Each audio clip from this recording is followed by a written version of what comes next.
Jika kita berbicara mengenai Soekarno, terdapat dua hal yang melekat pada dirinya. Satu hal, ia dikenal sebagai pemimpin diktator dengan segala sisi kontroversialnya. Namun, satu hal lainnya, Soekarno merupakan sosok yang berhasil membebaskan bangsa Indonesia dari belenggu penjajahan. Sekali lagi saya katakan, kami gandrung kemerdekaan. Semboyan kami ialah merdeka atau mati. Kalau tuan-tuan menyerang kami dengan pedang dan bom dan bedil dan meriam, maka kami akan melawan mati-matian, berkelahi mati-matian. Dan yakinlah, tuan-tuan tidak dapat mematahkan kami. Kami pasti dibantu Tuhan. Kami pasti akan merdeka. Sang proklamator bangsa adalah julukan yang memang cocok disematkan kepadanya. Namun, dalam memperjuangkan kemerdekaan Indonesia, Soekarno juga dikenal akan hal-hal lain. Bagi sebagian orang, dia adalah sang kolaborator Nippon, bahkan juga antek penjajah. Tak hanya itu, Soekarno juga dianggap sebagai orang yang paling bertanggung jawab atas adanya Romusa atau kerja paksa yang menewaskan setidaknya ratusan ribu orang. Padahal di masa mudanya, dengan berbagai pemikiran serta pergerakannya, ia dikenal sebagai sosok yang sangat agresif terhadap penjajah. Lantas, siapakah Soekarno sebenarnya? Bagaimana kisah perjuangannya meraih kemerdekaan? Dan mengapa ia harus bekerja sama dengan penjajah? Video ini adalah episode pertama mengenai kisah perjalanan Soekarno yang penuh lika-liku tantangan dalam meraih kemerdekaan.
Pada tanggal 6 Juni 1902, di Desa Peneleh, Surabaya, di saat fajar mulai menyingsing, sebelum matahari mulai terbit, lahir seorang anak, sang putra fajar.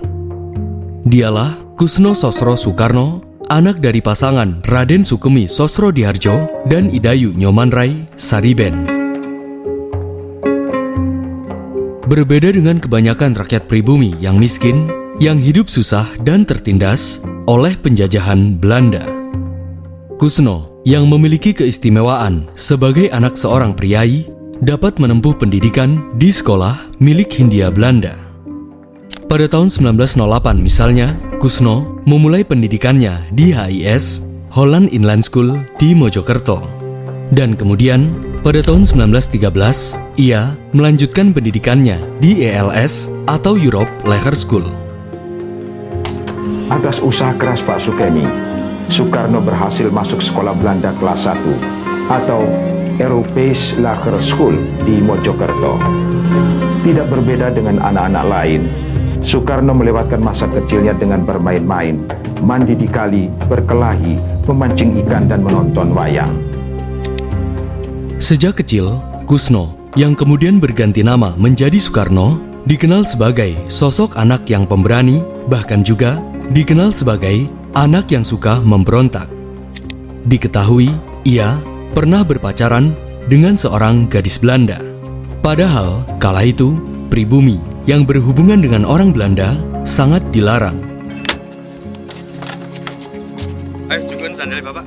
Wat heb ik verkeerd gedaan? Bereik nooit het niveau van ons Nederlanders.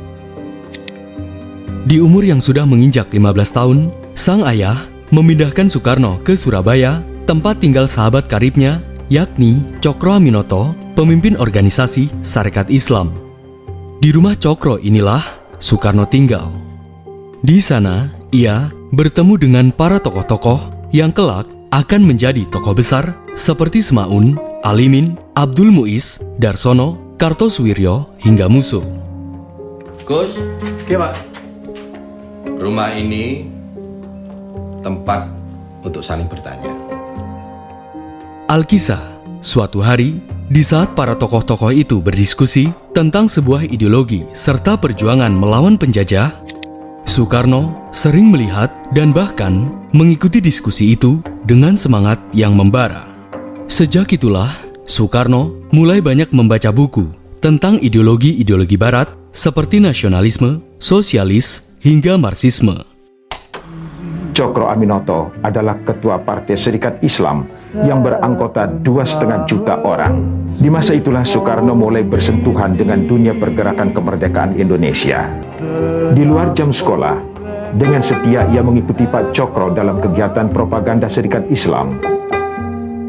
Sosok Cokro Aminoto ini sangat menginspirasi Soekarno muda. Bahkan, si Bung Muda ini sering menirukan gaya pidato Cokro Aminoto yang dinilai dapat menarik hati rakyat. Sekilas, kala itu Cokro Aminoto memang dikenal sebagai sosok orator ulung, begitu juga sang Raja Jawa tanpa mahkota. Dengan pidatonya yang berapi-api, ia berusaha menyadarkan terhadap warga pribumi bahwa kita sedang dijajah oleh Londo. Tanah ini sudah tidak lagi sepantasnya dipimpin oleh negeri Belanda. Maka kelak, tanah air kita akan menjadi sebuah negara dengan pemerintahan sendiri. Banyak hal yang dipelajari Soekarno di Surabaya, termasuk dalam memahami tentang nasionalisme. Sejak itulah Soekarno mulai bercinta dengan nasionalisme. Di samping itu, Soekarno juga mengenyam pendidikannya di HBS, Hoger Burger School, Surabaya. Di sana, ia sering melihat adanya diskriminasi pelajar Belanda terhadap rakyat pribumi. Sejak itulah Soekarno mulai sadar jika ternyata negerinya benar-benar dijajah oleh bangsa asing. Dan sejak itu pula Soekarno mulai membenci dan berniat untuk melawan penjajahan Belanda. Maka dari itu, pada tahun 1918, Soekarno muda mulai aktif dalam sebuah organisasi Tri Korodarmo. Sebuah organisasi yang berlandaskan 3 prinsip seperti keagamaan, kesejahteraan, serta nasionalisme. Hal ini kian memikat hati si Bung Muda dengan harapan organisasi ini akan digunakan sebagai kendaraan untuk berjuang melawan penjajahan pemerintah Hindia Belanda. Dari sinilah perjuangan Soekarno dimulai.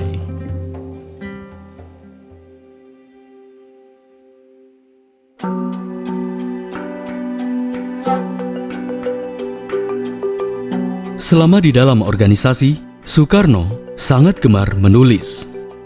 Pada tahun 1920 misalnya, dengan nama samaran Bima, ia sering menulis tentang diskriminasi Belanda terhadap pribumi di harian Utusan Hindia. Hanya saja, bagi pemuda seperti Soekarno, ia tidak akan nyaman pada satu tempat. Pada tahun 1921, Soekarno hijrah ke kota Bandung. Setibanya di Bandung, Soekarno menikah dengan Utari, putri Cokro Aminoto. Di tahun yang sama, Soekarno melanjutkan pendidikannya di Sekolah Tinggi Teknis Hoge School T Bandung atau yang kelak dikenal sebagai ITB Bandung. Di Bandung, Soekarno mulai bertemu dengan para aktivis senior seperti Ki Hajar Dewantara, Cipto Mangunkusumo, dan Dawes Dekker. Tidak seperti mahasiswa pada umumnya, si Bung Muda seringkali tidak masuk saat kuliah sedang berlangsung. Alkisah, saat si Bung Muda keliling ke desa-desa, ia bertemu dengan sosok petani. Petani itu memiliki tanah yang luas. Namun, ia tetap miskin akibat sistem penjajahan kolonial Belanda. Petani itu bernama Marhen. Terinspirasi dari sosok Marhen ini, Soekarno pun merumuskan idenya tentang gerakan sosialis ala Indonesia yang kelak dikenal dengan Marhenisme. Pertemuannya dengan petani ini semakin membuka hati Soekarno akan kejamnya kolonialisme Belanda. Soekarno menegaskan bahwa ia seorang kiri, seorang sosialis, tetapi bukan komunis. Dari teori Marx, ia hanya mengambil perlawanan secara konsekuen terhadap kapitalisme dan imperialisme yang telah menyengsarakan jutaan kaum yang lemah dan tertindas. Pada tahun 1922, dalam sebuah rapat terbuka radikal konsentrasi di Bandung, Soekarno berorasi lantang tentang kekejaman Belanda dan mengusulkan akan adanya gerakan non-kooperatif melawan pemerintah. Orasi Soekarno ini mengejutkan ratusan orang. Sebagai akibatnya, Rektor THS Bandung, Prof. Jan Klopper, menegur Soekarno. Soekarno pun terdiam membisu, mengingat ia harus menyelesaikan studinya di kampus tersebut. Meski begitu, Soekarno mulai mendirikan organisasi Algemene Study Club yang diisi oleh pelajar-pelajar pribumi untuk melawan organisasi berdarah Hondo. Sejak itulah Soekarno dikenal luas oleh banyak orang dan selalu menjadi topik perbincangan para aktivis. Kita ditindas oleh sistem kolonial. Apakah saudara-saudara biarkan? Hanya saja, dalam setiap perjuangan akan ada saja penghalang yang menantinya.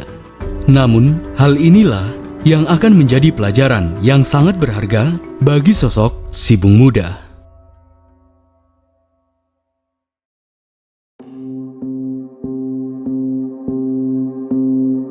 Bagi Soekarno, perjuangan menjadi nomor satu. Istrinya, Utari, dinilai belum dewasa. Soekarno butuh sosok istri yang mampu menemani dirinya untuk berjuang. Kita telah mengetahui, sejak Soekarno di Bandung, ia bertempat tinggal di sebuah kos milik Haji Sanusi dan Inggit Garnasi. Lambat laun, Soekarno dekat dengan Inggit. Dan kemudian, setelah Inggit bercerai, sekaligus setelah Soekarno menceraikan istrinya Utari, pada tahun 1923, Soekarno menikahi Inggit. Mengingat Inggit dulunya sering ditinggal oleh Haji Sanusi, suaminya sebelumnya. Inggit Garnasi inilah yang nantinya akan menjadi sosok istri yang menemani Soekarno di awal masa perjuangannya. Kita di sini untuk membicarakan organisasi kita, Serikat Islam. Jangan sampai Serikat Islam menjadi seperti Kongsat yang hanya menjadi komedi omong. Sejak tahun 1923-an, terdengar senter bahwa organisasi Sarekat Islam terpecah menjadi dua. SI Merah yang dipimpin Semaun dan SI Putih yang dipimpin oleh Cokro Aminoto. Pada tahun 1924, SI Merah berubah menjadi Partai Komunis Indonesia atau PKI. Soekarno sangat prihatin akan perpecahan Sarekat Islam yang digerakkan oleh gurunya dan juga sahabatnya dulu. Soekarno mengkritik hal itu. Maka dari itu, pada tahun 1926, dalam sebuah surat kabar terbitan Suluh Indonesia Muda, Soekarno menulis tentang nasionalisme, Islam, dan Marxisme. Dalam hal ini, Soekarno ingin menyatukan tiga kekuatan besar, nasionalis, agama, dan komunis. Baginya, jangan sampai suatu organisasi pecah hanya karena perbedaan ideologi. Seluruh gerakan yang berasaskan tiga ideologi tersebut harus disatukan dan bekerja sama untuk melawan kolonial dan tentunya mencapai sebuah kemerdekaan bagi Indonesia. Tulisan-tulisan Soekarno ini memberi angin besar bagi para aktivis. Hanya saja, hal yang ditakutkan si Bung Muda pun terjadi.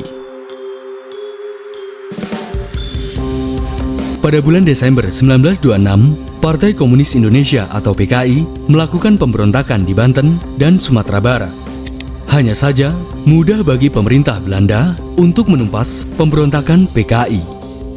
Lebih dari 5.000 anggota PKI ditangkap dan dipenjara, bahkan juga dibuang. Banyak juga korban jiwa yang berjatuhan.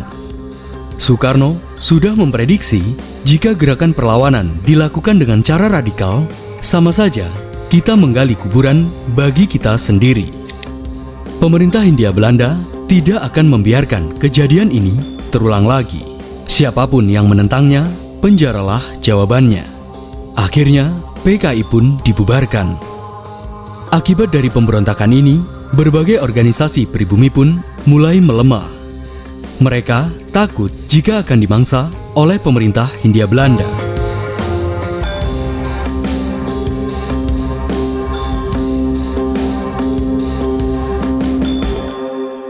Di tengah redupnya perjuangan para aktivis ini, akhirnya pada tanggal 4 Juli 1927, Soekarno bersama Cipto Mangunkusumo, Sartono, Budiarto, serta Anwari membentuk organisasi politik yang bernama Partai Nasional Indonesia atau PNI. Harapan Bung Karno dengan PNI-nya, ia akan membuktikan jika perjuangannya tidak sama dengan PKI. Karena bagi Soekarno, perjuangan tak selalu dengan senjata. Maka Soekarno ingin mengajak para tokoh pergerakan untuk bersatu melawan penjajah Belanda. Pada tanggal 17 Desember 1927, Soekarno bersama PNI mengundang seluruh partai politik Indonesia dan membentuk Permufakatan Perhimpunan Politik Kebangsaan atau PPPKI. Dan di tahun berikutnya, 28 Oktober 1928, di Jalan Kramat Raya nomor 106 Jakarta, PPPKI mengadakan Kongres Pemuda kedua. Kongres inilah yang kemudian melahirkan Sumpah Pemuda. Dari sinilah banyak rakyat yang mulai sadar bahwa penjajahan di tanah Pertiwi harus segera dihapuskan. Tanah kita sangat kaya, tapi kenapa kita selalu kelaparan? Kenapa, saudara-saudara?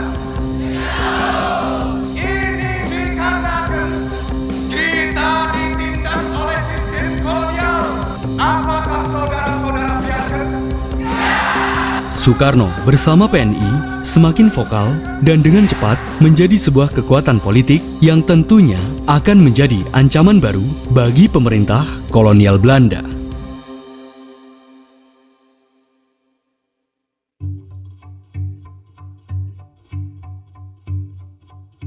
Pergerakan Soekarno dan PNI semakin masif.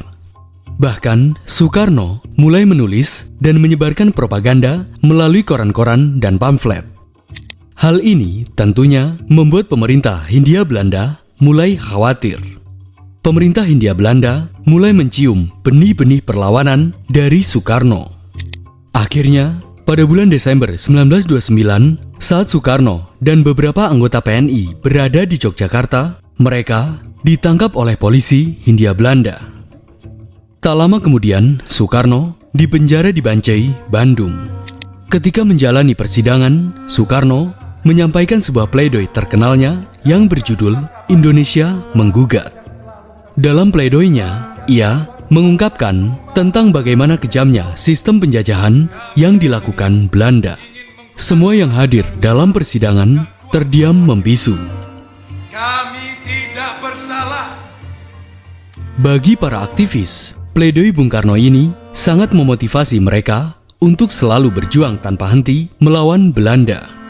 Bahkan, banyak media massa yang memberitakan tentang pledoi Bung Karno ini. Berita pun dengan cepat menyebar hingga lintas internasional. Meski begitu, pemerintah Hindia Belanda tetap memenjarakan Soekarno. Soekarno menjalani hukumannya di penjara Sukamiskin, Bandung. 8 bulan pertama ia mengalami isolasi, tidak boleh bertemu siapapun termasuk istrinya Inggit Garnasi. Namun dinding penjara tidak dapat memadamkan semangat perjuangan seperti diinginkan oleh pembesar-pembesar kolonial.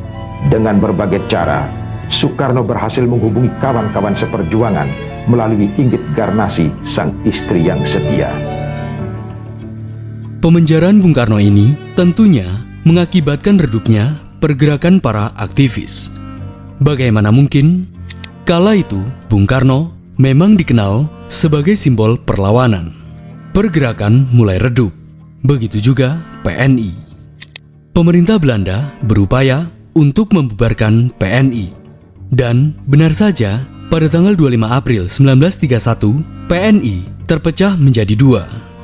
PNI baru, pimpinan Muhammad Hatta dan Partindo atau Partai Indonesia, pimpinan Sartono. Setelah 2 tahun mendekam di dalam penjara, pada tanggal 31 Desember 1931, Soekarno bebas. Setelah bebas, Soekarno lebih memilih untuk bergabung dengan Partindo. Soekarno kembali untuk membangun kekuatan politiknya. Namun, di masa itu, ia sempat terlibat polemik dengan Bung Hatta tentang cara pandang perjuangan. Soekarno memilih politik agitasi dengan membakar kesadaran massa untuk melawan kolonialisme. Sementara Muhammad Hatta lebih memilih pendidikan yang didahulukan. Tanpa pendidikan, perjuangan akan terhenti. Sebab akan ada saja para aktivis yang dipenjara, bahkan dibuang oleh Hindia Belanda. Dan harapannya, para aktivis yang terdidik inilah nantinya yang akan memimpin Indonesia. Meski keduanya sering berdebat satu sama lain, Bung Hatta maupun Bung Karno masih tetap melanjutkan perjuangannya untuk melawan kolonialisme. Dan suatu hari nanti, keduanya akan dipertemukan kembali dalam suatu momen yang sangat penting bagi Indonesia.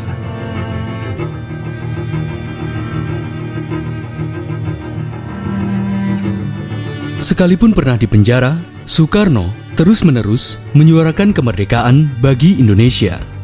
Akibatnya, pada tahun 1934, pemerintah Hindia Belanda mengasingkan Soekarno ke Pulau Ende. Meski begitu, Soekarno tidak gentar. Baginya, dimanapun berada, ia akan terus berjuang dan terus mencari pengalaman sebagai bekal untuk Indonesia kelak. Di Pulau Ende, Soekarno mulai mendalami tentang pemikiran Islam. Selain itu, Soekarno juga mulai memikirkan apa yang akan menjadi pedoman hidup rakyat Indonesia kelak. Dikisahkan, hampir setiap hari Soekarno sering merenung di bawah pohon sukun. Dalam perenungannya, Soekarno mulai menulis butiran-butiran dasar negara yang kelak akan dikenal sebagai Pancasila. Pada tahun 1938, di Pulau Ende, tengah terjadi wabah penyakit malaria. Soekarno pun terkena dampak dari wabah tersebut. Belanda pun akhirnya memindahkan Soekarno ke Bengkulu. Di Bengkulu, Soekarno mulai aktif mengajar di sekolah Muhammadiyah. Selama mengajar inilah, ia bertemu dengan salah satu murid perempuan cantik yang bernama Fatmawati, yang mana kelak Soekarno akan menikah dengannya. Siapa nama kamu? Fatmawati, Pak.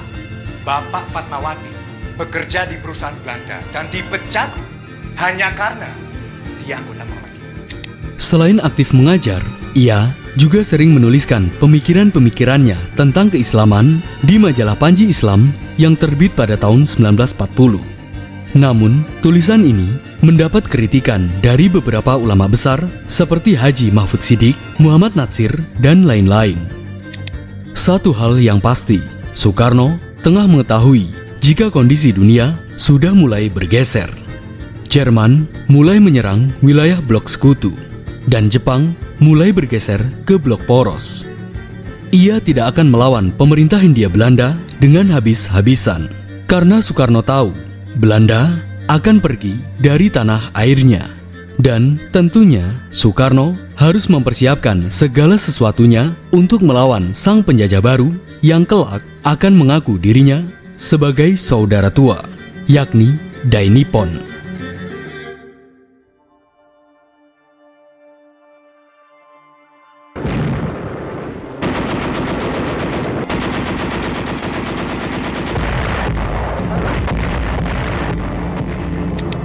Mei 1940, Jerman mulai menyerang Belanda.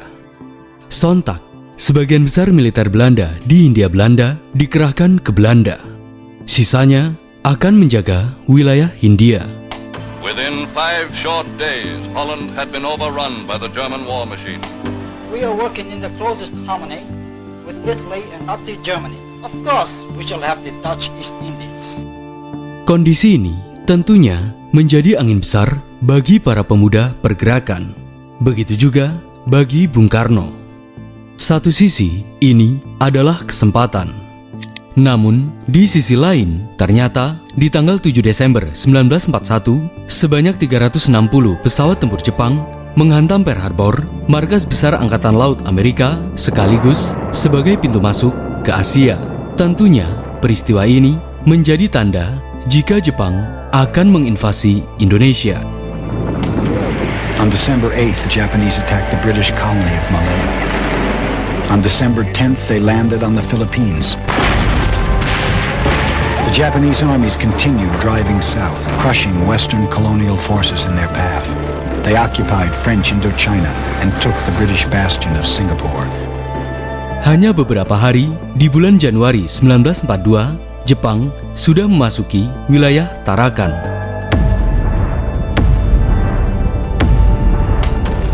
At the end of February 1942, their invasion fleet appeared off the coast of Java.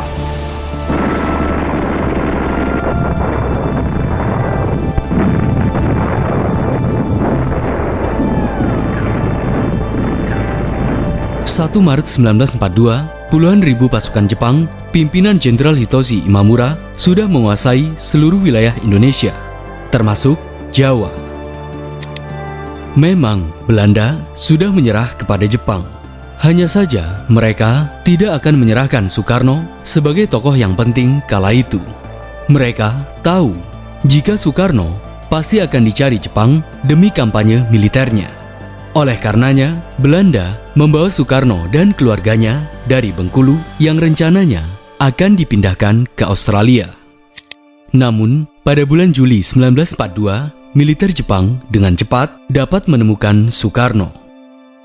Pemerintah Dai Nippon berusaha menjadikan Soekarno sebagai tokoh yang memimpin propaganda Jepang demi suksesnya Perang Pasifik. Disinilah tantangan Soekarno dimulai. Militer Jepang sangat kejam dibandingkan Belanda. Jika Belanda menghukum orang melalui undang-undang, Jepang justru akan mengeksekusi dan bahkan akan berakibat fatal. Disinilah Soekarno mulai berpikir, jika ia tidak bekerja sama dengan Jepang, maka Jepang akan membasmi seluruh rakyat Indonesia seperti halnya tragedi yang terjadi di Nanking. Soekarno pun mulai memutuskan untuk bekerja sama dengan Jepang.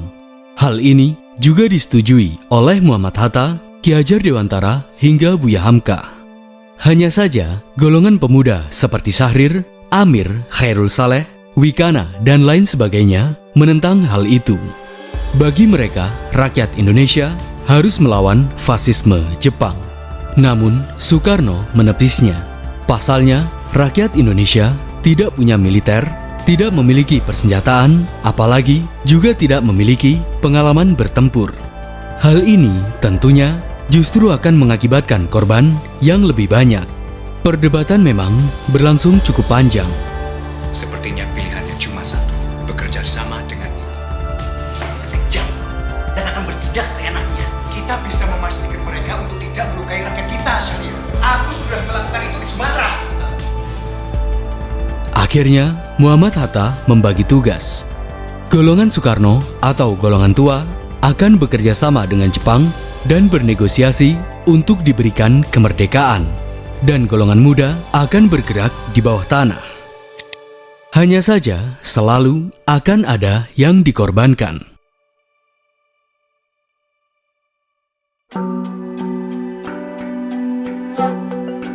Kedatangan Jepang di Indonesia disambut baik oleh sebagian besar rakyat Indonesia.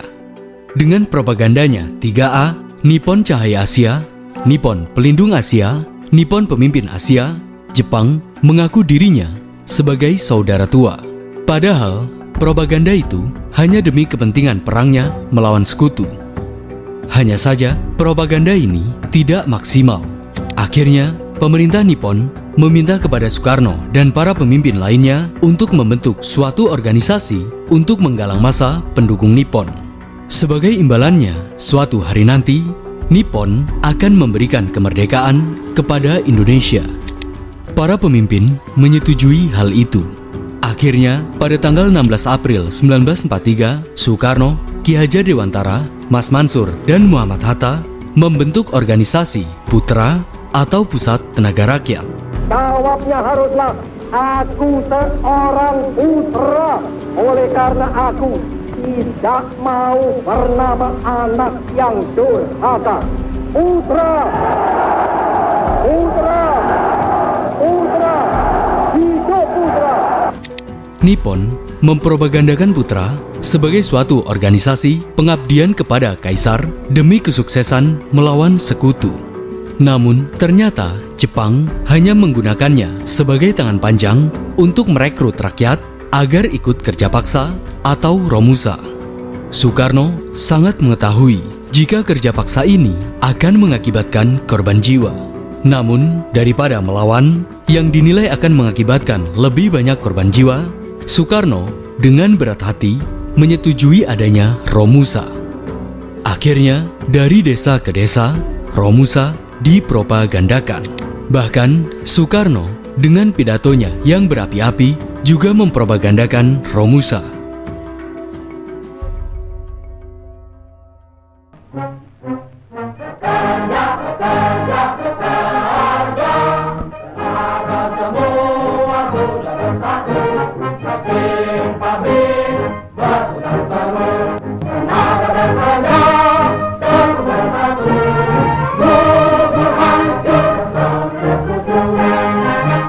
Saudara-saudara kita mulai bekerja.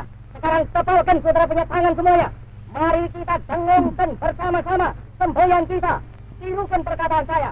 Hancurkanlah. Hancurkanlah. Bangsa kita. Disinilah Soekarno mulai merasakan kepedihan. Meski begitu, Soekarno mempunyai alasan. Sebagaimana dalam Sang Penyambung Lidah Rakyat, karya Cindy Adams, Soekarno mengetahui bahwa mereka yang dikirim ke Burma pasti tidak akan bisa kembali lagi dengan selamat. Sesungguhnya, memang akulah Soekarno yang mengirim mereka kerja paksa. Ya, memang akulah orangnya. Aku menyuruh mereka berlayar menuju kematian. Ya, akulah orangnya. Bahkan, aku sempat difoto dengan gambar aku dekat Bogor dengan bertopi di kepala dan cangkul di tangan untuk menunjukkan betapa mudah dan enaknya menjadi seorang romusa. Mengerikan sekali. Ini membikin hati di dalam seperti diremuk-remuk. Aku sadar, memang inilah jalan satu-satunya. Sekali lagi, dari pernyataan Bung Karno ini sudah sangat jelas jika memang tidak ada pilihan lain. Jika melawan, akan lebih banyak lagi korban yang berjatuhan. Meski begitu, Soekarno tidak sendirian. Muhammad Hatta, Ki Hajar Dewantara, bahkan Buya Hamka pun juga mendukung keputusan Bung Karno. Melalui ceramah-ceramahnya, Buya Hamka juga mengkampanyekan untuk mendukung Jepang dalam melawan sekutu. Kemenangan yang akhir pastilah dihendaknya di pihak Nippon untuk menegakkan kemakmuran bersama di Asia Timur Raya yang bilang dunia. Hiduplah dari Nippon. Sekalipun hal ini ditentang oleh golongan muda seperti Syahrir, pada akhirnya mereka tidak mempunyai opsi lain selain melawan.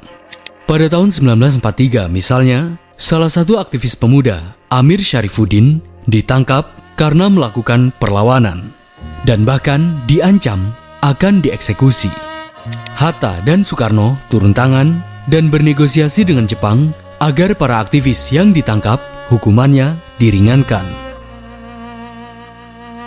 Perjuangan Soekarno melawan fasisme Jepang tidak pernah luntur. Di samping Soekarno bekerja sama dengan Jepang, ia juga harap-harap cemas akan propaganda Jepang. Ia terus bertanya-tanya, kapan penjajahan ini usai?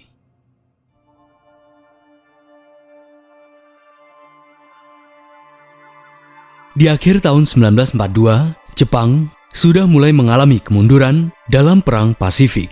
Kekalahan demi kekalahan terus-menerus terjadi.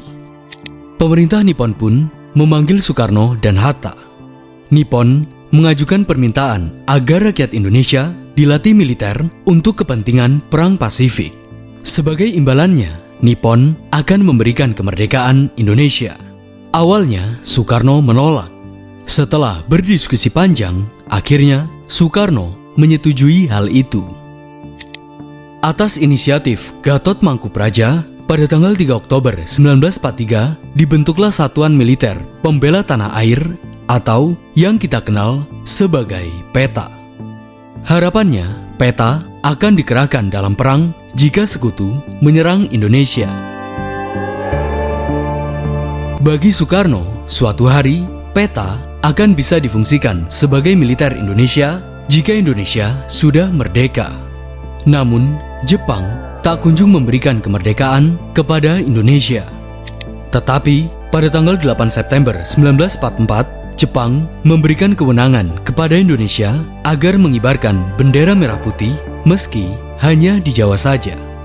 Pada hari itu diperkenankanlah berkibar bendera kebangsaan kita sang merah putih, dinyanyikan lagu Indonesia Raya. Berita ini menyebar ke seluruh Pulau Jawa. Akhirnya, para golongan Syahrir dan kawan-kawan mendesak kepada Soekarno agar segera mengakhiri kerjasama dengan Nippon. Namun, Soekarno menolak karena dikhawatirkan akan ada pertumpahan darah.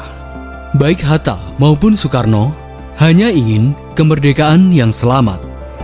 Dengan hati yang terharu, kami menerima pengumuman bahwa Kerajaan Dai Nippon memperkenankan kemerdekaan segenap bangsa Indonesia di kemudian hari.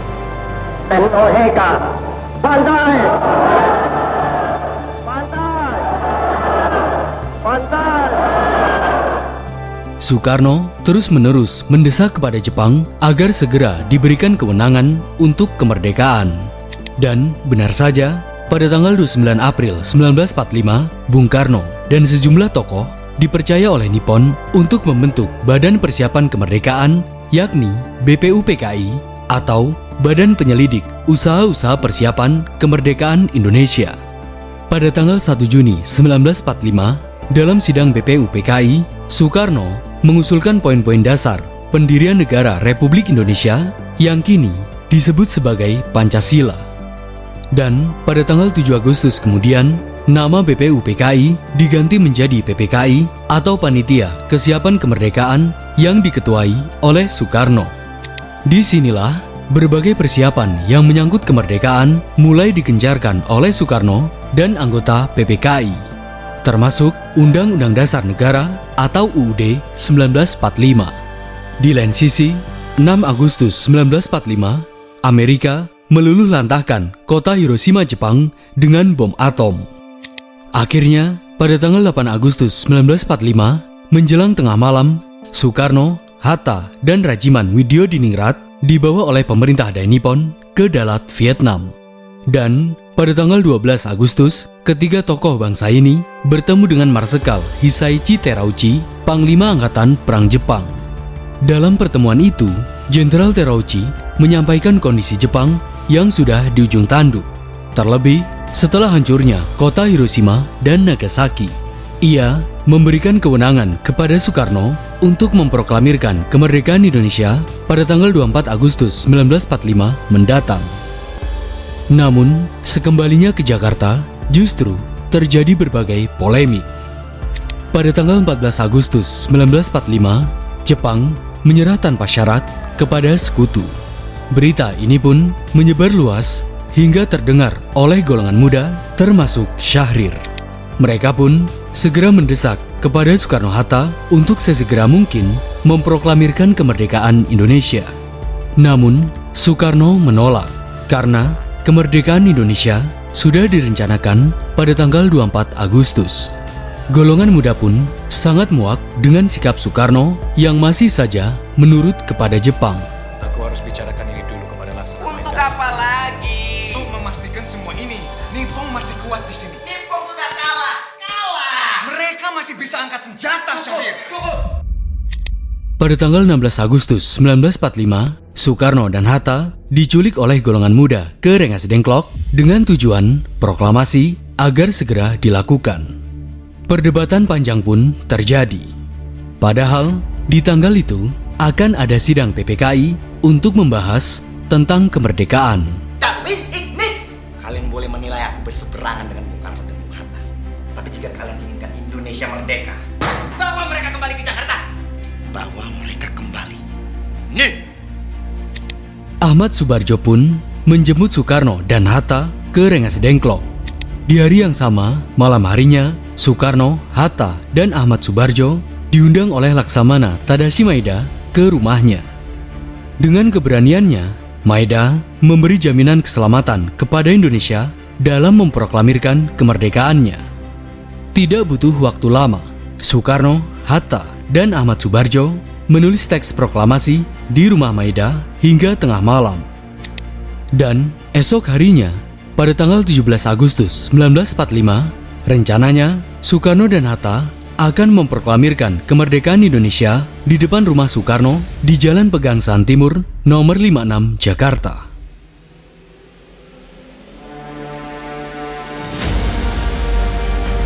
Setelah kedatangan Bung Hatta di depan ribuan rakyat Indonesia, tepat pukul 10.00 waktu Indonesia Barat, 17 Agustus 1945, atas nama bangsa Indonesia, Soekarno dan Hatta memproklamasikan kemerdekaan Indonesia.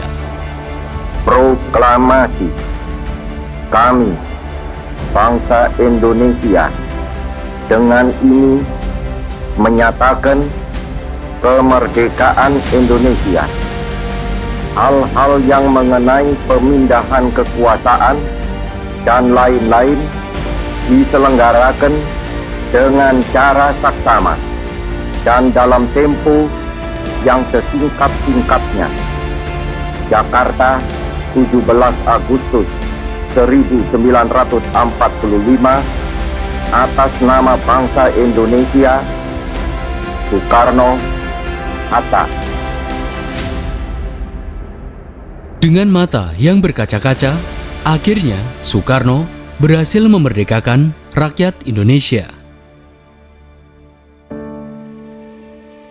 Kini, rakyat Indonesia sudah terbebas dari penjajahan ratusan tahun lamanya. Hanya saja, bagi Soekarno, kemerdekaan Indonesia bukanlah puncak perjuangannya. Ini hanyalah awal perjuangannya untuk Indonesia. Pada akhirnya, kisah Soekarno tidak berakhir di sini. Kedepannya, Soekarno kembali akan menghadapi negara yang pernah menjajah Indonesia. Siapa lagi kalau bukan Belanda?